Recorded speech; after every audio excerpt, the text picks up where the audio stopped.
नमस्कार दोस्तों, स्वागत है आपका अपना YouTube channel GK by kitty में।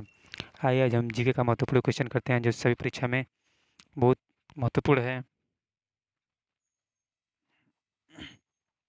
चलिए तो क्वेश्चन शुरू करते हैं। गुप्त वंश का संस्थापक कौन था? गुप्त वंश का संस्थापक कौन था? तो वो था श्रीगुप्त। गुप्त किसके सामंत थे? तो थे कुषाणों के।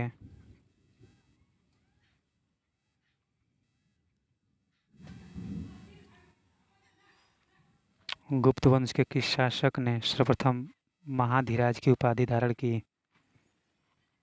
तो धारण की चंद्रगुप्त प्रथम ने।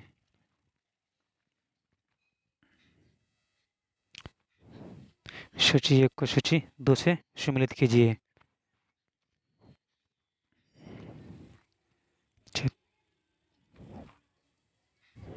चलिए इसका ऐसे होगा,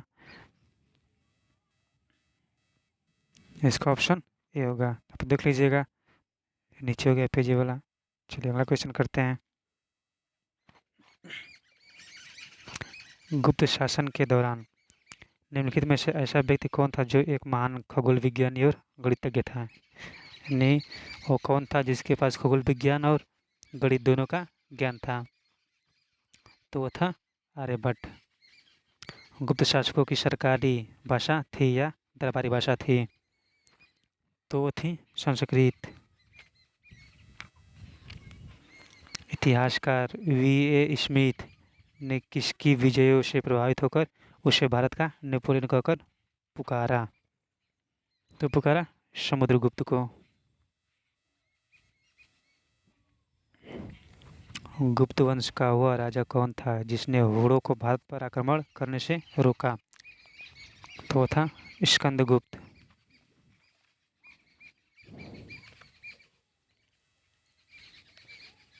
गुप्त राजवंश किस लिए प्रसिद्ध था?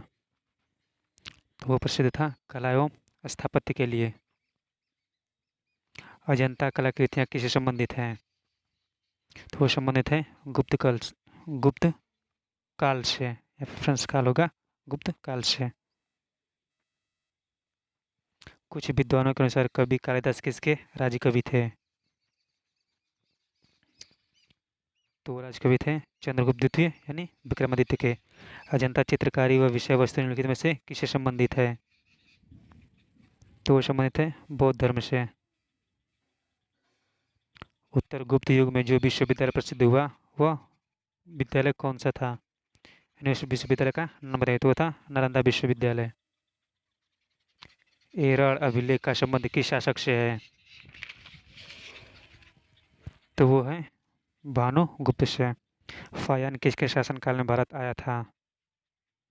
तो आया था चंद्रगुप्त द्वितीय के शासनकाल में।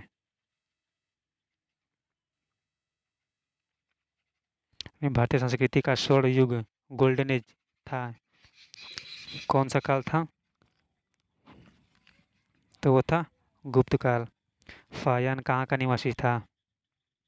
तो निवासी था चीन का। सेतुबंध का रचनाकार प्रवरसेन द्वितीय किस वंश का शासक था? तो शासक था वाकाटक का। किस गुप्तकालीन शासक को कविराज कहा गया? तो वो कहा गया समुद्रगुप्त को। स्कंदगुप्त को किस स्तंभ लेख में शक्रोपम कहा गया? तो कहा गया कोहोम स्तंभ लेख को। श्रीलंका के राजा मेघवर्मन ने किस स्थान पर भगवान बुद्ध का मंदिर बनवाने के लिए समुद्रगुप्त से अनुमति मांगी थी? तो मांगी थी बोध गया में। बोध गया में भगवान बुद्ध का मूर्ति बनाने के लिए उन्होंने समुद्रगुप्त से अनुमति लिया था। मंदिर निर्माण कला का जन्म सर्वप्रथम कब हुआ? तो हुआ गुप्त काल में। चंद्रगुप्त द्वितीय ने विक्रमादित्य की उपाधि कब धारण की? तो वो धारण की शकों का उन्मूलन करने के बाद, गुप्त सिंहासन पर बैठने के बाद, चांदी के सिक्के जारी करने पर, यानी उपयुक्त सभी। Option D. इसका ऑप्शन डी हो जाएगा।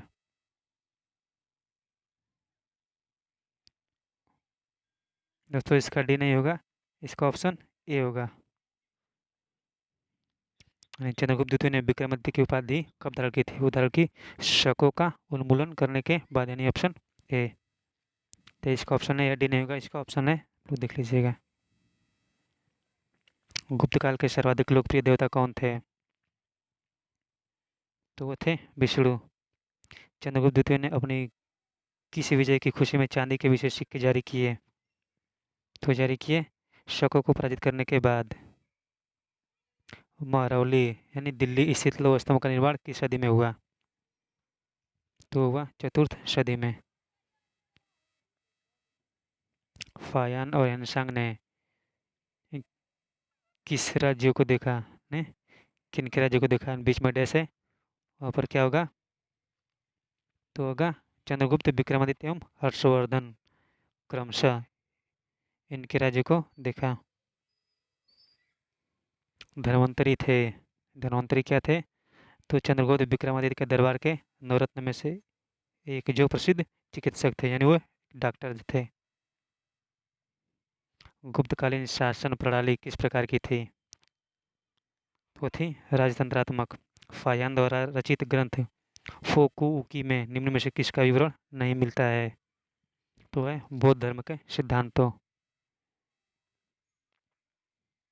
गुप्त स्थापत्य कला का सर्वोत्कृष्ट मंदिर निम्न में से कौन है? तो वो है देवगढ़ का दशावतार मंदिर। अजंता की गुफाओं में किन गुफाओं का निर्माण गुप्त काल में हुआ? तो हुआ 16, 17 एवं 19। अमरकोश के लेखक अमर सिंह किस शासक के दरबार से जुड़े थे? तो जुड़े थे चंद्रगुप्त द्वितीय के। गुप्त संवत 319 से 320 को प्रारंभ करने का श्रेय किसे दिया जाता है? तो जाता है चंद्रगुप्त प्रथम को। चंद्रगुप्त प्रथम ने गुप्त संवत का प्रारंभ किस उपलक्ष्य में किया? फ्रेंड्स, वीडियो अच्छा लगे तो लाइक करिए, शेयर करिए, अपने दोस्तों के साथ शेयर करिए, और चैनल पर नया तो चैनल को सब्सक्राइब करके बेल बटन जरूर दबाएं ताकि वीडियो का नोटिफिकेशन आपको प्राप्त होता रहे। चंद्रगुप्त प्रथम ने गुप्त संवत का प्रारंभ किस उपलक्ष्य में किया? तो किया अपने राज्यारोहण के स्मारक के रूप में, यानी ऑप्शन ए।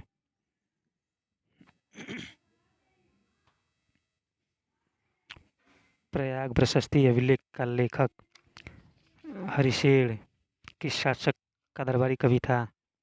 जो हरिशेन था वो किस शासक का दरबारी कवि था? तो था समुद्रगुप्त का। गुप्त काल को प्राचीन भारत का क्लासिकल युग क्यों कहा जाता है? गुप्त काल को भारत का क्लासिकल युग क्यों कहा जाता है? तो कहा जाता है कला व साहित्य के क्षेत्र के अपने चरमोत्कर्ष पर पहुंचने के कारण। सारनाथ के धमेख स्फूत का निर्माण किस काल में हुआ? धमेख स्फूत का निर्माण किस काल में हुआ? जो सारनाथ में स्थित है, तो उसका हुआ गुप्त काल में।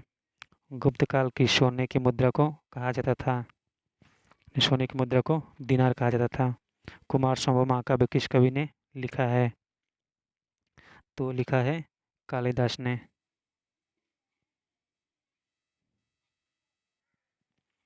नालंदा विश्वविद्यालय की स्थापना का युग है? नालंदा विश्वविद्यालय की स्थापना किस युग में हुई थी? तो हुई थी गुप्त युग में, यानी गुप्त काल में। गुप्त युग में भूज राजस्व की दर क्या थी? तो वो थी उपज का छठा भाग। चलिए फ्रेंड्स, आज के लिए इतना ही, मिलते हैं अगले वीडियो में।